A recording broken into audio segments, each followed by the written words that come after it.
Pour moi, l'industrie de l'apparence, il y a définitivement un côté capitaliste à la chose. La première affaire que je vois en tête quand on me dit ça, c'est un magazine, les revues, tout ce que j'ai vu quand j'étais petite, de quoi on devait avoir l'air. Une déconnexion de la nature, une déconnexion du vivant. Le rapport à l'autre, le rapport à soi, ça l'évoque également le désir de plaire, le désir d'avoir une armure sociale.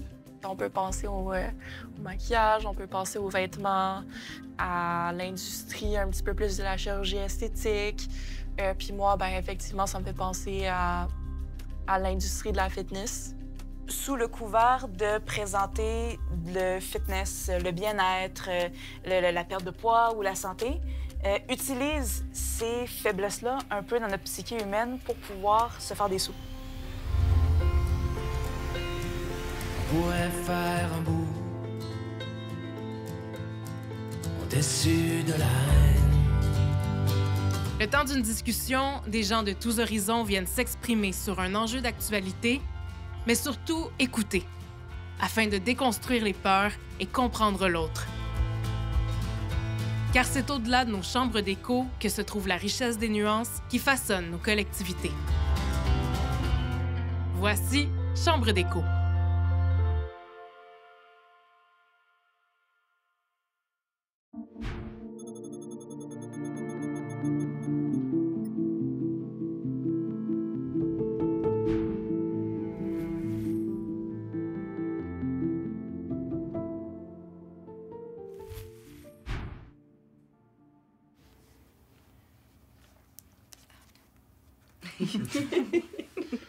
Il y a quand même beaucoup de pressions qui sont exercées de tous les côtés, mais ça peut qu'on le fasse pour soi, mais de façon, je sais pas si c'est majoritaire, en tout cas, mais j'ai l'impression que souvent, il y a beaucoup de modifications ou d'envie de modifications qui sont faites pour rencontrer des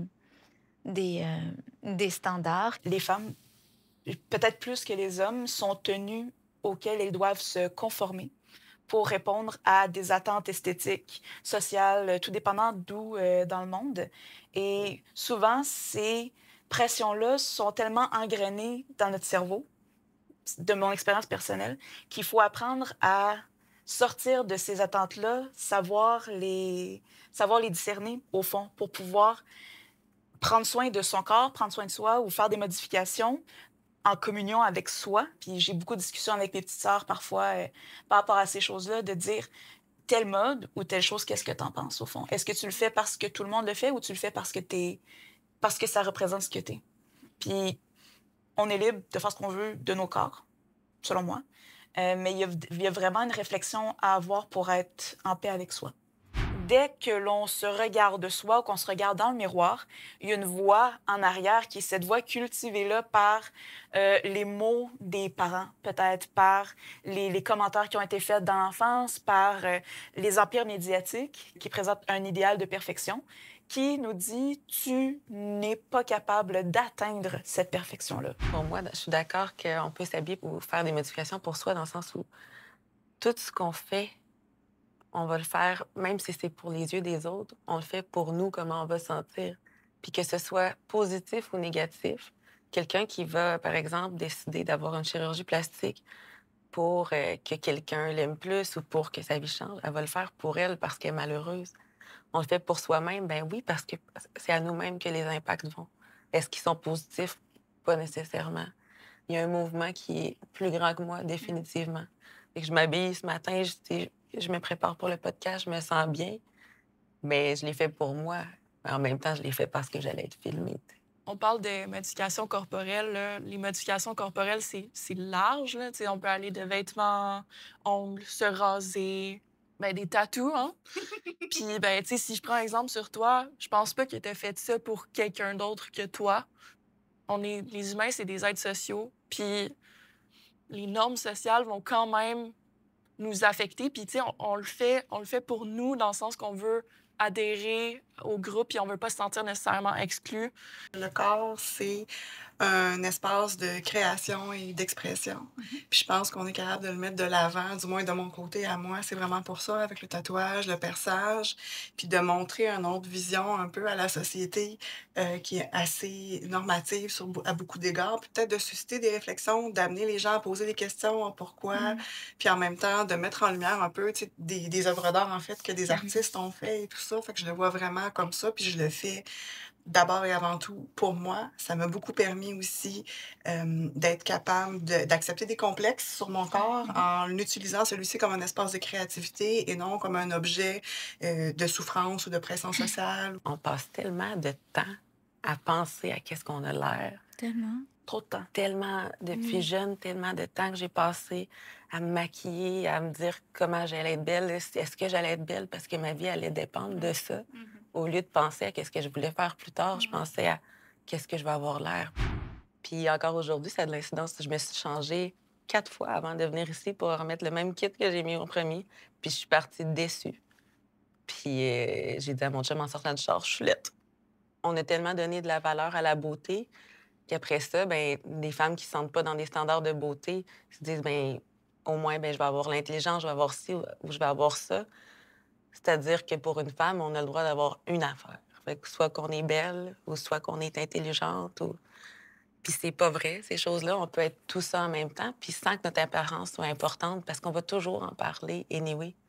En même temps, moi, il y a quelque chose qui me dérange quand même un peu, pas dans le, tu sais, dans le fait de dire, ben, au final, ça part quand même un peu de nous. Ben oui, mais il y a aussi quand même toute la question des enjeux de santé mentale. Tu sais, quand on arrive dans des lieux de mutilation, d'anorexie, c'est des éléments qui ont des forts impacts sur le corps. Et là, je pense pas que la personne elle est vraiment dans un processus de choix clair.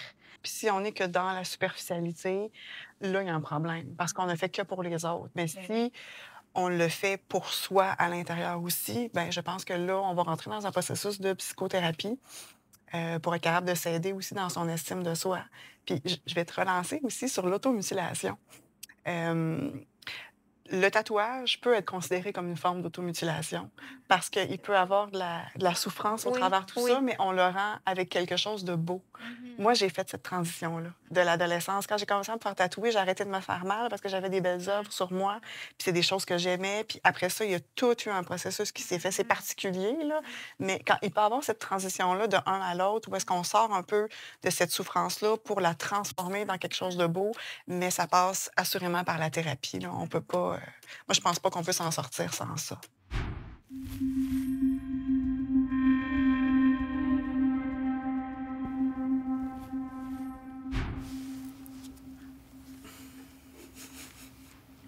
Ce que j'ai souvent entendu en grandissant, c'est faut être d'une certaine beauté, il faut être grande comme ça, il faudrait avoir des gros seins, il faudrait avoir tout ça, mais il faudrait avoir tout ça naturellement. Oui, c'est ça. Fait que c'est ce côté-là, je veux dire, cette beauté naturelle-là qui n'existe pas, là, selon moi. Prendre soin de son apparence, moi, ça a toujours été comme un jeu, comme décorer une pièce, je me décore. Mais pas me décorer en mode changer mes attributs physiques que Dieu m'a donnés.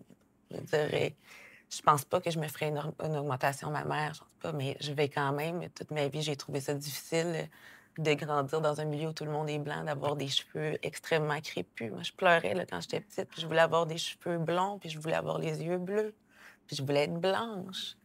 Parce que tout ce que je voyais, c'est ça. Puis ça m'a pris du temps à me trouver belle, puis à m'accepter comme je suis, en dehors de tout ce que j'ai l'air. Fait qu'aujourd'hui, tu sais, je veux dire que je suis une fashion victime, que j'adore la mode, toutes ces choses-là, prendre soin de moi. Je pense pas que ça fait quelqu'un de moi de superficiel, parce que je connais ma valeur intérieure, puis que sans tout ça, je me trouve très belle, puis que mon chum à la maison, il me voit bien souvent pas grimer aussi, puis j'ai aussi des moments où je n'ai pas de blush d'en face. Ah, le pyjama, on le porte tous. On porte ton doigt. Mes deux grands sont d'origine haïtienne. Fait que l'entrevue que tu avais fait avec mes enfants dans le cadre du mois de l'histoire des Noirs, je me rappelle que tu as nommé des choses sur ta vie et je voyais dans la face de ma fille de Oh mon Dieu, je suis plus toute seule. Je suis normale. Elle le disait pas, mais je le voyais dans sa tête que quelqu'un de noir avait rêvé avant elle d'avoir des cheveux longs. Ma fille, à ses 4 ans, elle a demandé des foulards pour se faire des lulus. Puis maintenant, elle assume sa couleur, elle revendique ses origines. J'ai souvent entendu ça, où c'est, ah, la fille est belle, mais là, il faut qu'elle soit belle quand elle enlève son maquillage. Il faudrait, dans le fond, qu'on soit parfaite, comme la fille à la télé qui a été maquillée pendant 2 heures, mais au réveil. Oui, c'est vrai qu'on dit, ah oui, les garçons veulent une fille naturelle, doit pas avoir trop de maquillage. Amène-la à la natation, première date, là, des choses comme ça, parce que comme ça, tu vas découvrir si elle est vraiment belle au naturel. Puis, ben... Ah ouais. Je l'avais jamais non, mais entendu. Ça, ça paraît que le gars a pas de sœur. Ben, c'est ça. Moi, je suis un petit peu, un petit peu plus jeune, fait que ça se peut que j'entende, Ouais, j'ai entendu aussi. Ouais, c'est ça. Puis, ben, dans le fond, c'est des trucs comme ça qu'ils se disent. Puis, ben, dans le fond, c'est vrai qu'ils disent qu'ils veulent quelque chose de naturel, mais la réalité, c'est pas ça, par contre.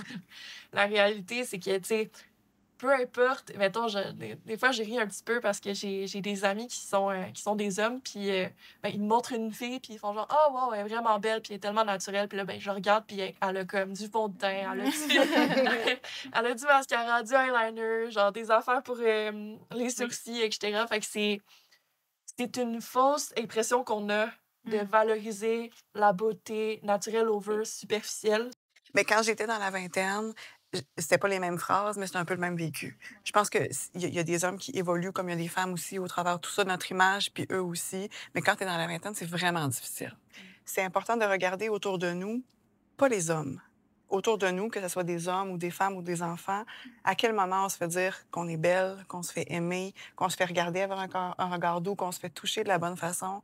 Et là, de cette façon-là, c'est quand on est au naturel. En tout cas, dans mon expérience de vie personnelle, où j'ai reçu le plus, mettons, d'amour en dehors de l'armure sociale, a été dans ces moments-là. J'ai compris beauté naturelle comme une beauté sans fard. Et il y a différents types de corps, selon moi. Et il y a juste un type de corps qui est présenté comme le standard à obtenir. Si tu n'arrives pas à rejoindre ce standard-là, ben ta beauté naturelle, on veut pas l'avoir, de ce que je comprends. C'est la beauté naturelle des standards. Et cet idéal-là qui change avec les époques, dont on parlait tantôt. À la Renaissance, c'était pas la même chose. À l'époque baroque, c'était pas la même chose non plus. Mais je trouve que la pornographie a vraiment un impact culturel profond sur la manière dont les femmes sont perçues, au niveau du corps, au niveau des attitudes. Et c'est une chose que beaucoup de gens, surtout du sexe masculin, j'imagine, regardent. Et c'est souvent ça qui leur donne leurs premières impressions de l'intimité, de l'amour, du corps féminin. Et dans ces canons-là, c'est pas mal tous les mêmes corps qu'on retrouve. Je trouve ça intéressant qu'on parle de beauté des femmes, on parle de beauté naturelle, puis on n'a pas le choix de se rendre au fait qu'on est un peu vu comme des objets, puis Définitivement. on arrive tout de suite à parler de sexualité. Il y a vraiment quelque chose qui se passe avec, justement, tu disais à quel âge on commence à se faire dire des choses ou à réaliser que notre corps nous appartient un petit peu moins à cause de cette beauté-là. Là, j'ai vu, c'était le party de retraite à mon père récemment. Puis ma petite sœur, elle a 19 ans. J'ai vu des messieurs la regarder comme, pas nécessairement de façon dégueulasse, mais j'ai vu, puis j'ai regardé ma petite sœur et je trouve pas elle a pas vu ça. J'espère qu'elle a pas vu ça. Mais j'en ai pleuré, j'étais là. Elle a fini sa vie de petite fille, c'est fini. Puis ça m'a rappelé, moi aussi, que je me rappelle qu'il y a un moment où je pensais pas à ça. Ouais. Parce que même quand je voulais être belle à 14 ans au secondaire, je pensais jamais à me faire regarder les fesses, à me faire avoir peur de m'habiller d'une telle façon, à sentir que notre corps nous appartient pas. Et quand c'est rendu que le mot sexy est un mot en soi, tu sais, je veux dire, quand c'est rendu que même à Radio-Canada, une idée peut être sexy, un film peut être sexy, sérieux, là, je veux dire, il y en a des mots dans la langue française, tu sais, fait que ça dit quand même où est-ce que notre regard pointe, à quoi on pense, c'est quoi les attentes, vers quoi ça tend, puis surtout qui ça met en cause. Parce que quand on a ces propos-là, c'est bien rare qu'on va trouver un truck sexy, tu sais. C'est beaucoup plus des trucs Les féminins. fans de voiture. Toujours, exactement. Mais je veux dire, dans la manière dont on le nomme. Comment j'ai grandi, en fait, c'était extrêmement important pour moi, le regard des autres. C'était beaucoup les gens venaient me voir, « Oh my God, t'es tellement une belle fille! Tu sais, tu vas briser des cœurs quand tu vas être grande! » Des choses comme ça. Puis, mais dans le fond, moi, dans ma tête, qu'est-ce que je me dis, c'est que qu'est-ce que je vaux, c'est plus par rapport à mon apparence, à quel point je suis jolie. Si je suis pas jolie, ben qu'est-ce que je suis? Depuis que je suis passée à travers la puberté aussi, tu sais, veux pas, il y a quand même une volonté de plaire aux hommes. Puis c'est vraiment quelque chose que, genre, que j'ai dû beaucoup travailler dessus parce que pour moi, c'était vraiment comme important. Là, tu sais, je me regarde dans le miroir puis je suis genre, est-ce que, genre, que je suis désirable? Tu sais, c'est des pensées comme ça que je suis genre, je devrais pas penser ça. Puis je sais que je devrais pas penser ça, fait que je me sens coupable de penser ça. Puis là, ben, je peux quand même pas m'empêcher de penser ça. Fait que j'ai comme un mal-être par rapport à ça. Moi, ça m'arrive souvent, « Hey, ma belle. » Puis là, je reprends les gens, « Non, mon prénom, c'est Isabelle. Non, on s'est tellement fait sentir dépossédés qu'il y a juste des petits mots comme ça. C'est agressant. Je suis comme, non, tu m'appelleras pas comme ça, je m'appartiens. Au début, c'est ça, on commence, on a 20 ans, on vit ça, puis là, maintenant, on a 30 ans, puis je sais pas, à 40 ans, je vais être un petit peu moins en crise, j'espère. Mais c'est ça, Non, des fois. je te confirme ça, je que regarde non. comment. Je te confirme que non. Par contre, tu as plus de rhétorique. Tu es capable de plus répondre aux gens, de te revirer puis de faire, OK, ben non, c'est pas acceptable.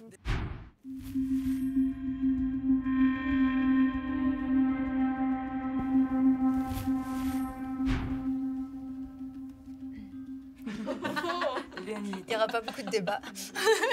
De mon côté, le fait que mon corps change, que je vieillisse en dehors de ma volonté, c'est difficile. Les images qui sont véhiculées, les femmes de... Je vais avoir 44 ans, les femmes de 50 ans qui ont l'air de des filles de 25. Le regard des gens qui change un peu aussi. Par rapport, moi, je le vois à 20 ans versus 40, comment les gens vont te regarder, les hommes surtout. C'est ça, fait qu'il y a cette difficulté-là. On a beau se dire, ah oui, je vais vieillir en beauté. Il y a des matins que je me lève, puis je vais vieillir en beauté, ça va être le fun. Ah, ça va, tu sais, pour une femme qui va avoir 44 ans, t'es jolie, ça se passe bien. Puis il y a des matins que je me lève, puis je suis comme, ah mon Dieu, ça n'a pas de bon sens. J'ai plein de choses qui sont derrière. Qu'est-ce que j'ai pas accompli? OK, je suis encore correct? Je suis encore, tu sais. Il y a tout ça, il y a ce double standard-là. On revient à ça, ce double discours-là. La pression sociale est encore là. J'ai commencé à avoir des cheveux blancs, ça fait vraiment longtemps. Je devais avoir 40 peut-être.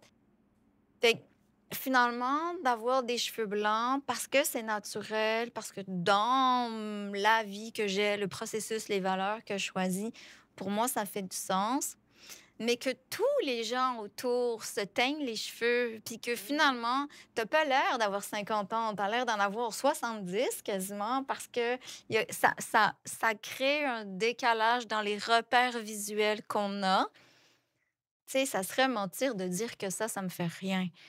Des fois, d'avoir la sensation d'être comme plus vieille que les autres ou de vivre cette accentuation ou ce décalage, c'est toujours dans le reflet des autres. Ben dans le fond, moi, une grande anxiété pour moi parce que, dans le fond, si je tombe enceinte, avoir des enfants, là, ça change un corps, là. Puis, ben, c'est une de mes grandes peurs dans le fond, de plus me reconnaître après, puis que mon corps appartienne plus à moi après, puis qu'il appartienne, en fait, à mon enfant ou à mon partenaire.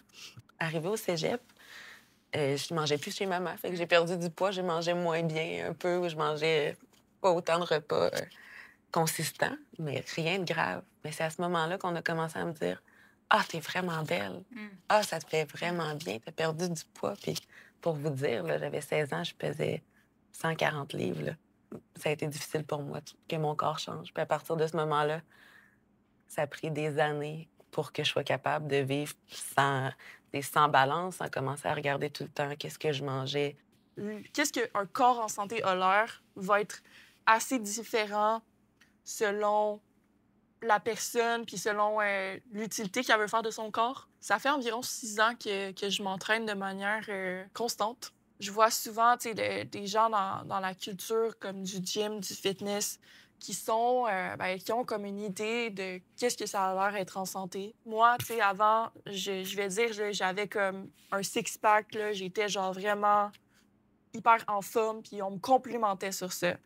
Puis, ben, en fait, j'avais tout le temps faim, puis j'étais tout le temps fatiguée, j'avais pas une bonne qualité de vie. Ce qu'on discute là, ça m'émeut et ça me fâche parce que on a des écarts dans nos expériences de vie, mais on passe encore les mêmes choses, on est encore dans les mêmes combats. Ça n'a pas tant bougé, là. Tu as 22 ans? Ah, c'est ça, ça n'a pas tant changé. On est une société ultra technologique, on a plein d'avancées sur beaucoup de sujets. On peut aller sur la Lune, on peut aller dans l'océan, mais on n'est pas encore capable de faire de la prévention à grande échelle pour travailler l'estime, la confiance, l'image qu'on a par rapport à soi.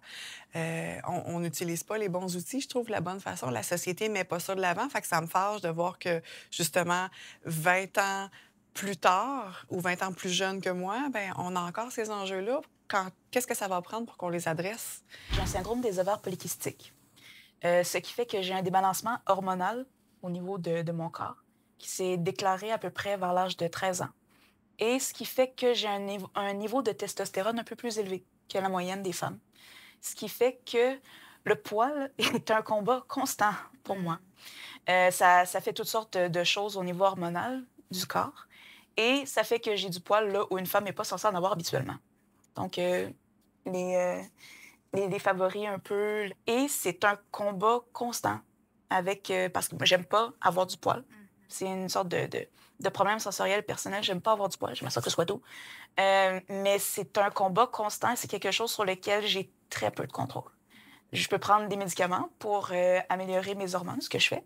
Et je peux aller faire des traitements au laser qui, pour moi, sont plus proches de la torture médiévale que du soin du corps. Il faudrait qu'on trouve une solution pour ça. Et c'est une source de frustration personnelle. Moi, j'ai eu un cancer du sein, fait que forcément, on a retiré plusieurs morceaux. Puis je pensais vraiment que ça me dérangerait pas. Je pensais vraiment que je m'en foutais, en fait. Mais finalement, le jour où tu retires ton pansement, c'est... Ouais, tu te rends compte que finalement, tu pleurerais pas si tu t'en foutais, tu sais. Puis les mois passent, puis les années passent, puis c'est un espace à apprivoiser. Pour moi, une des façons de réussir à m'emmener entière à l'hôpital, c'était de pas renoncer à qui j'étais. C'était difficile d'amener avec moi ce que j'aurais aimé pouvoir amener, mais d'amener un bouquet de fleurs, c'était mon ancrage. Puis en plus, après, je pouvais le laisser en offrande, fait que c'était chouette. À l'hôpital, je suis devenue la femme aux fleurs. Et puis, quand je parlais, j'entendais le gardien dans mon dos et les gens. Peu importe ce qu'on va décider de montrer, on peut décider de montrer ce qu'on est, on peut décider de montrer ce qu'on n'est pas. Il y a quelque chose de très chouette, en fait, aussi, à pouvoir apparaître dans son intimité en lien avec l'apparence extérieure. Si on se parlait doucement sur un autre temps, dans un autre champ de vision. Les êtres humains, en général, ont comme un biais, peu importe si on veut en avoir un ou l'autre. Ça va dépendre, en fait, de ton expression. Ça va dépendre de si j'ai eu des mauvaises expériences avec quelqu'un qui te ressemble avant.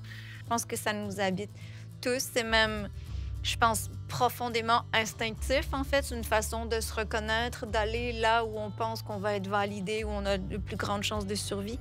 Ou voir au-delà, justement, de l'apparence et de l'image, parce que ça peut souvent être trompeur dans beaucoup de situations. Qu'est-ce que tu dégages? Quelqu'un qui est souriant, quelqu'un que je sens que je peux connecter en énergie avec lui, que je peux avoir des conversations profondes. Au fond, il faut chercher à être plus curieux que porter au jugement. Parce qu'on a toujours une image de l'autre, mais on n'a pas souvent leur voix. C'est des belles occasions, en tout cas, je trouve, avoir l'occasion de se rencontrer autour de questions qu'on n'aborde pas forcément.